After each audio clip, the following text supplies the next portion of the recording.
Hello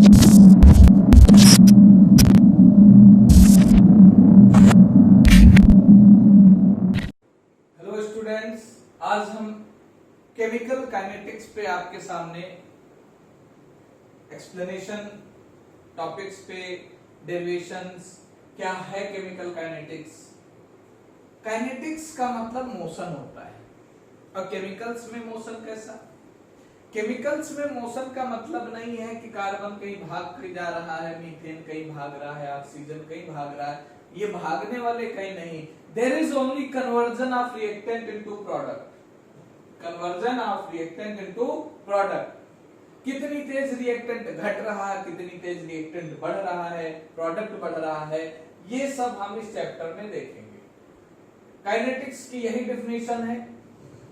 ये branch है chemistry की जहां पे हम रिएक्शन के रेट को मेजर करते हैं। तीन तरह की रिएक्शन मिलेंगी हमको, एक जो बहुत फास्ट होंगी, एक जो बहुत स्लो होंगी और एक मॉडरेट। जैसे दुनिया में तीन तरह के इंसान मिलते हैं, एक बहुत जल्दी अपना काम निपटाते हैं, कुछ आलसी होते पड़े रहते, और कुछ एवरेज होल लाइफ एक जैसे चलते हैं। जिसमें से पहला हम आपके सामने ला रहे हैं वेरी फास्ट या इंस्टेंट रिएक्शन, जो बहुत जल्दी कंप्लीट होती है। जैसे पानी में अगर सोडियम डाला जाए तो आराम से लग जाता है, तुरंत बर्न हो जाता है, पोटेशियम और जल्दी हो जाता है। It is very fast reaction. ऐसी रिएक्शन का रेट कैलकुलेट करना पॉसिबल नहीं है। पानी में सोडियम डाला, कितनी जल्दी तक गया पता नहीं, कितनी जल्दी बर्न हो गया पता नहीं। These are very fast reaction. इसी तरह से और भी होता है। अगर आप क्रोमियम ट्राइऑक्साइड को ग्लिसरीन से मिला दें, मिलाते समय पलक झपकने से पहले वो ब्लास्ट हो जाते हैं। आपने देखा होगा मूवी वगैरह में, इधर पंप दबा और उधर विस्फोट हुआ, डायनामाइट। क्या करते हैं, ग्लिसरीन की लेयर, उसके ग्लिसरीन भरी, उसके ऊपर एल्युमिनियम फॉयल, ऊपर रख दिया क्रोमियम ट्राइऑक्साइड का पाउडर, पंप दबाया, एयर ब्लो गई और एल्युमिनियम फॉयल फटी। जैसे पंप दबाया और वहां विस्फोट हो गया। इतनी fast reaction, these are very fast reaction. इनका रेट कैलकुलेट करना पॉसिबल नहीं है। सिल्वर और नाइट्रेट का NaCl के साथ रिएक्शन दिया गया, हमने आपको कुछ जनरल एग्जांपल बताए। दूसरी रिएक्शन जो हमारे सामने है वो है वेरी स्लो या मॉडरेट रिएक्शन। पहले आ गई मॉडरेट, यानी जो हमारी नॉर्मल रिएक्शन चलती हैं, जो आप नेचुरल देखते हो।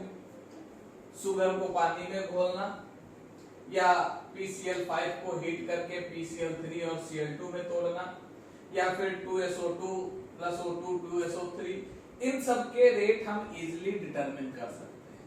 लेकिन कुछ बहुत स्लो रिएक्शन भी हैं, उनका निकालना भी हमारे लिए थोड़ा मुश्किल है। जैसे रस्टिंग ऑफ आयरन होता है, अभी आपने पढ़ा, आयरन की रस्टिंग एक दिन में नहीं, 2 दिन में नहीं, महीनों लग जाते हैं, सालों लग जाते हैं, ईयर्स हो जाते हैं। तो ये वेरी स्लो रिएक्शन है। ये बहुत जनरल टाइप की तीन रिएक्शन है, यहाँ हम टाइम नहीं खर्च कर रहे हैं। टाइम जहां खर्च करना है वो आगे टॉपिक है। अब शुरुआत हो रहे हैं। रेट ऑफ रिएक्शन, किसी रिएक्शन का रेट होता क्या है। ग्राफ आपके सामने, ग्राफ देख के आपको एक आइडिया लग रहा होगा। प्रोडक्ट जो है वो समय के साथ बढ़ता है और रिएक्टेंट समय के साथ बढ़ता है। तो हम कह सकते हैं, अगर हमारी एक कोई रिएक्शन हम मान ले R2P, रिएक्टेंट टू प्रोडक्ट, तो रेट जो है, रेट दैट इज माइनस, ये आपका हो जाएगा, रेट क्या हो जाएगा, -dR/dt is equal to dP/dt। इसका मतलब समझ रहे जो मैंने लिखा है, this is rate of reaction, reaction का रेट जो होगा, this is equal to rate of disappearance, disappearance of reactant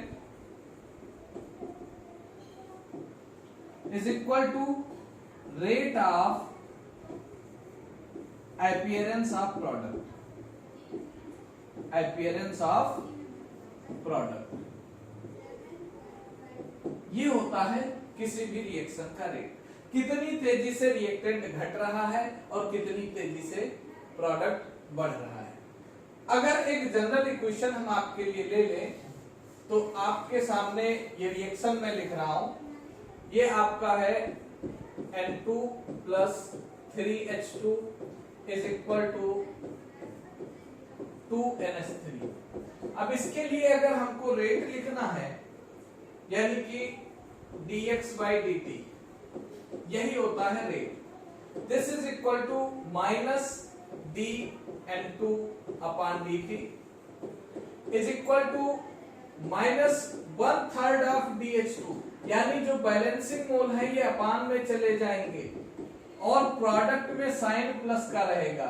ये जो साइन है प्लस और माइनस, ये जो प्लस और माइनस के साइन है ये सिर्फ इंडिकेट कर रहे हैं क्या बन रहा है और क्या खर्च हो रहा है। तो इस तरह से अगर हमको किसी एक की वैल्यू दी जाए, हमसे कह दिया जाए rate of disappearance of hydrogen आपका x टाइम है, x मोल पर सेकेंड है, तो अपीयरेंस ऑफ H2 कितना होगा, डिसअपीयरेंस ऑफ H2 कितना होगा, या फिर अपीयरेंस ऑफ अमोनिया कितना होगा, या फिर रिएक्शन का रेट कितना होगा, ये आपको कैलकुलेट करने को दिया जा सकता है। रेट ऑफ रिएक्शन की यूनिट क्या होती है, मोल पर सेकेंड। ये हो गया रेट ऑफ रिएक्शन। अब एवरेज रेट और इंस्टैंटेनियस रेट, ये दो बात आती है। एवरेज का मतलब है पूरा रिएक्शन कितने समय में कंप्लीट हुआ अपॉन टोटल टाइम। अगर एवरेज की बात करें तो एवरेज का जो फार्मूला है, average rate of reaction that is change in concentration. अब कोई रिएक्शन C1 से C2 चली, मान लिया हमारे पास ये रिएक्शन है R2P, T1 टाइम में इसकी कंसंट्रेशन थी R1 और T2 टाइम पे इसकी कंसंट्रेशन थी R2। अब पूछा जाए यहां से यहां तक टोटल समय कितना लगा, तो rate is equal to R2 minus R1 upon T2 minus T1। Change in concentration, हमें डिफरेंस लेना है, हमें डिफरेंस लेना है, R2 difference R1 upon T2 difference T1। Minus का साइन नहीं लेना, रेट हमेशा पॉजिटिव चलेगा, एवरेज रेट पॉजिटिव वैल्यू आएगी। इस तरह से हम एवरेज रेट कैलकुलेट कर सकते हैं। लेकिन अगर इंस्टैंटेनियस रेट की बात की जाए, इंस्टैंटेनियस और एवरेज रेट में डिफरेंस समझिए। आपको पिताजी ने बाइक दे दी, आप घर से निकले, घर से निकलते वक्त उन्होंने कहा था आप 40 की स्पीड से ऊपर मत जाइएगा। आपको 10 किलोमीटर जाना था, 40 की स्पीड में जाना है। आप कहीं थोड़ी देर के लिए, मुश्किल से 5 सेकंड के लिए अपनी बाइक की स्पीड 80 कर लेते हैं और ठीक उसी समय पे आपके पड़ोस के अंकल जी देख लेते हैं और वो पापा से कॉल करके कह देते हैं आपका बच्चा बाइक बहुत तेज चला रहा है। आप उसके बाद, उसके पहले लगातार 40 से भी कम गए, लेकिन पिताजी वो बात मानने को तैयार नहीं, क्योंकि एट दैट इंस्टेंट, उस पॉइंट पे आपकी स्पीड ज्यादा थी जब आप देखे गए। एवरेज है टोटल, इंस्टैंटेनियस का मतलब at a particular time. Particular time पे जब हमको रेट निकालना होता है तो हमको tan थीटा देखना होता है, यानी हमको स्लोप देखना होता है, स्लोप कितना है एग्जैक्टली उस टाइम पे, एग्जैक्टली पर्टिकुलर टाइम पे कितना रेट है। इंस्टैंटेनियस रेट का मतलब पूरी रिएक्शन का हमें नहीं देखना है, हमें पर्टिकुलर जिस समय पे बताया जाएगा उस समय पे रेट कैलकुलेट करना होता है। जनरली हमें एवरेज रेट की जरूरत पड़नी। फैक्टर्स कौन कौन से हैं जो रेट ऑफ रिएक्शन को अफेक्ट करते हैं। पहला फैक्टर है रिएक्टेंट जितना ज्यादा होगा रिएक्शन उतनी फास्ट। जैसे एक छोटा सा एग्जांपल, हमको 1 कप चाय बनानी है, कितना समय लगता है? 5 मिनट। हमको 100 कप चाय बनानी है, कितना समय लगेगा? 500 मिनट। सोच के देखिए, 1 कप चाय बनाने में 5 मिनट लगता है, तो क्या 500 कप चाय बनाने के लिए या 100 कप चाय बनाने के लिए कितना लगेगा? 500 मिनट? नहीं लगेगा। क्यों नहीं लगता? क्योंकि रिएक्टेंट का अमाउंट बढ़ गया है, इसलिए रिएक्शन का रेट बढ़ गया है। हाँ, 5 मिनट भी नहीं लगेगा, 5 से ज्यादा लगेगा, लेकिन 500 मिनट भी नहीं लगेंगे, ये भी फैक्ट है। तो अगर रिएक्टेंट ज्यादा है तो फिर रिएक्शन का रेट ज्यादा होगा। इसका मतलब पहला पॉइंट क्या हो गया? Rate is directly proportional to the molar concentration of reactant. Molar concentration of reactant. दूसरा पॉइंट क्या आएगा? टेम्परेचर। ये पॉइंट बहुत जरूरी है और इस पे क्वेश्चन आता है। After each 10 degree centigrade rate becomes double. 10 degree centigrade के बाद रेट डबल हो जाएगा, रेट बिकम्स डबल। मतलब अगर 0 डिग्री सेंटीग्रेड पे x है रेट, तो फिर 10 डिग्री सेल्सियस पे 2x होगा, 20 डिग्री सेल्सियस पे 4x होगा, 30 डिग्री सेल्सियस पे 8x होगा, यानी हर 10 डिग्री के बाद रेट डबल होता चला जाएगा। इस पे बेस्ड क्वेश्चन आता है, ये आपका बहुत इंपॉर्टेंट, मोस्ट इंपॉर्टेंट टॉपिक है, इससे क्वेश्चन आता ही है, ध्यान रखिएगा। एक क्वेश्चन आपके सामने शायद नहीं है। चलिए आगे बढ़ते हैं हम। Rate law of mass action. यहाँ पे रेट लॉ इक्वेशन आपके सामने आने वाली है। रेट लॉ इक्वेशन बहुत अहम है हमारे लिए। लॉ ऑफ मास एक्शन क्या है? जो हमारा इक्वेशन चलेगा उसमें जो रिएक्टेंट होंगे, rate is equal to directly proportional to molar concentration of reactant and the balancing mole goes to their power. Rate directly depend करेगा molar concentration of reactant and their balancing mole. जो starting में संख्या लिखी होती है वो balancing मोल है, और जब प्रोपोर्शनल का साइन हटाते हैं तो एक कांस्टेंट आ जाता है, और इस कांस्टेंट को देख के, इसकी यूनिट को देख के हमें बता सकते हैं वो किस ऑर्डर का है। और ये जो पावर्स होती हैं, इन पावर्स के सम को ही तो कहा जाता है ऑर्डर ऑफ रिएक्शन। और ये जो इक्वेशन आपकी बनके आई, this equation is called rate law expression. यही हमारी रेट लॉ एक्सप्रेशन है। और रेट लॉ एक्सप्रेशन में जो रिएक्टेंट के पावर्स हैं उनका सम ऑर्डर ऑफ रिएक्शन कहलाता है। यूनिट निकालना है रेट कांस्टेंट की। रेट कांस्टेंट की यूनिट कैसे निकलेगी? अगर हम आपको बताएं कि unit of K, rate constant की unit, this is equal to, direct मैं लिख रहा हूं, फिर अभी आपको एक्सप्लेन कर दे रहा हूं, लीटर अपॉन मोल की पावर n-1 और सेकेंड इनवर्स। यहां पे n होगा order of reaction, order of reaction, यानी जिस ऑर्डर की बताई जाए, जीरो ऑर्डर कहा जाए तो n0 लिख दो, फर्स्ट ऑर्डर की कही जाए तो n की वैल्यू फर्स्ट लिख दो, सेकंड कही जाए तो n की वैल्यू 2 लिख दो। सीधे वैल्यू पुटअप करो और यूनिट निकाल लो।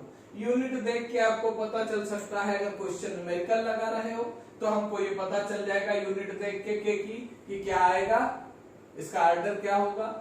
और अगर ऑर्डर दिया है तो हम उसके लिए के की यूनिट निकाल सकते हैं। यहां से भी क्वेश्चन आपसे पूछा जाता है। इजीली इसी फार्मूले से आप यूनिट निकाल सकते हैं। इसके बाद molecularity. Molecularity actual number of molecules होते हैं जो किसी रिएक्शन में पार्टिसिपेट करते हैं। ये कुछ पॉइंट्स हैं इसके। Number of molecules taking part in an elementary reaction. Elementary reaction क्या है ये भी अभी आपको बताना पड़ेगा, क्योंकि आप जनरली रिएक्शन को एक ही नजर से देखते हो, सारे रिएक्शन एक नजर से नहीं देख रहे हैं। दूसरी चीज, एलिमेंट्री रिएक्शन का ऑर्डर और मॉलिक्यूलरिटी कभी अलग अलग नहीं होते। एलिमेंट्री रिएक्शन का ऑर्डर ऑफ रिएक्शन और मॉलिक्यूलरिटी हमेशा सेम होते हैं। मॉलिक्यूलरिटी एक थ्योरेटिकल वैल्यू है मॉलिक्युलरिटी कभी भी निगेटिव और जीरो नहीं हो सकती। कहते 0 मोल लेके शरबत बना लो, शुगर 0 मोल लो शरबत बन जाए, लेकिन ऑर्डर ऑफ रिएक्शन 0 हो सकता है। मॉलिक्युलरिटी फ्रैक्शनल हो सकती है, इमेजिनरी हो सकती है, इनफाइनाइट हो सकती है, लेकिन ऑर्डर ऑफ रिएक्शन ये चीजें नहीं है। ऑर्डर ऑफ रिएक्शन हमको आगे मिलेगा, देखेंगे। ये रिएक्शंस है, यहाँ पे एक जितने रिएक्टेंट में मोल होंगे वही उसकी मॉलिक्युलरिटी है, जितने रिएक्टेंट के मोल होंगे वही उसकी क्या है, मॉलिक्युलरिटी। पीसीएल पाइप 1 है यूनिमॉलिक्युलर, 2HI बाइमॉलिक्युलर, 2SO2 1O2 यानी कि ट्राइमॉलिक्युलर। जितने मॉलिक्यूल उतना मॉलिक्युलर। लेकिन ये सारी तो कंबाइंड रिएक्शन थी। कुछ ऐसी रिएक्शन होती हैं जो अलग अलग स्टेप में कंप्लीट होती, फिर उनमें हमको देखना पड़ेगा जो एलिमेंट्री रिएक्शन यानी कि स्लो स्टेप रिएक्शन है, हमको उससे मॉलिक्युलरिटी निकालनी होगी। जैसे 2H2O2 को ब्रेक करो यानी कि हाइड्रोजन पेरोक्साइड ब्रेक किया जाए तो 2 स्टेप में ब्रेक होता है, slow step, fast step. Slow step की जो मॉलिक्युलरिटी होगी वही रिएक्शन की मॉलिक्युलरिटी लिखी जाएगी। दूसरा NO2 और F2 की रिएक्शन कराई गई तो भी स्लो स्टेप, फास्ट स्टेप। जो एक से ज्यादा स्टेप में रिएक्शन कंप्लीट होती है उसमें स्लो स्टेप को एलिमेंट्री रिएक्शन कहा जाता है और उसी से आपको मॉलिक्युलरिटी निकालनी है। इसके बाद बात आती है ऑर्डर ऑफ रिएक्शन की। तो ऑर्डर ऑफ रिएक्शन अभी बताया गया था कि किसी रेट लॉ एक्सप्रेशन में जो रिएक्टेंट की पावर्स होती हैं उनका सम क्या कहलाता है, ऑर्डर ऑफ रिएक्शन। ये जो A + B स्मॉल आएगा this is order of reaction.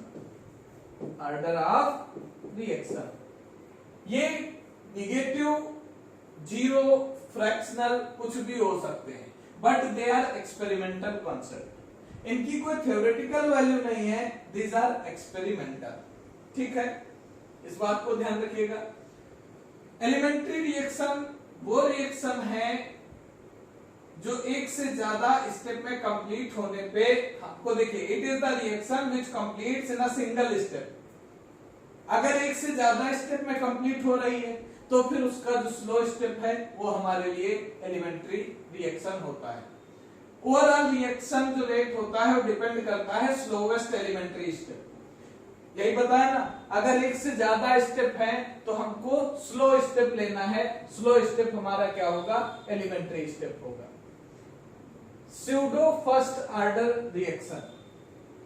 तो स्यूडो फर्स्ट ऑर्डर रिएक्शन पढ़ने से पहले हम ऑर्डर ऑफ रिएक्शन कुछ डिराइव करें, उसके बाद स्यूडो फर्स्ट ऑर्डर पढ़ें। पहले हम कुछ ऑर्डर ऑफ रिएक्शन जो हमारे पास हैं हम उनके बारे में आपको बताना चाह रहे हैं, या पहले इसी को सुन लेते हैं एक बार। ऑर्डर ऑफ रिएक्शन तो समझ गए, पावर्स का सम। स्यूडो टर्म का मतलब है फॉल्स, देखने में कुछ और, रियलिटी कुछ और। अगर कोई ऐसा रिएक्टेंट है जो किसी रिएक्शन में एक्सेस में है, कोई ऐसा रिएक्टेंट है जो एक्सेस में है, उसके रेस्पेक्ट में हमेशा ऑर्डर ऑफ रिएक्शन 0 हो जाती है। अगर कोई रिएक्टेंट एक्सेस है तो उसके रेस्पेक्ट में ऑर्डर ऑफ रिएक्शन 0 हो जाता है। अब अगर इसका ऑर्डर आप काउंट करो तो 1 और 1 2 हो गया, लेकिन ये एक्सेस में है इसलिए हम इसको नेग्लेक्ट कर देंगे, बचा कितना 1। देखने में लग रहा है इसका ऑर्डर ऑफ रिएक्शन 2 है, लेकिन एक्चुअल में ये 1 है, इसलिए इसका नाम स्यूडो फर्स्ट ऑर्डर है। यानी देखने में वो कुछ और हो, रियलिटी में वो फर्स्ट ऑर्डर है, तो स्यूडो फर्स्ट ऑर्डर लिखा भी हुआ है। 0 किसके रेस्पेक्ट में, जो रिएक्टेंट हमारा एक्सेस में होगा उसके रेस्पेक्ट में हमारा ऑर्डर ऑफ रिएक्शन क्या होगा, 0 होगा। अब हमको डिफरेंशियल इंटीग्रेटेड इक्वेशन पढ़नी है।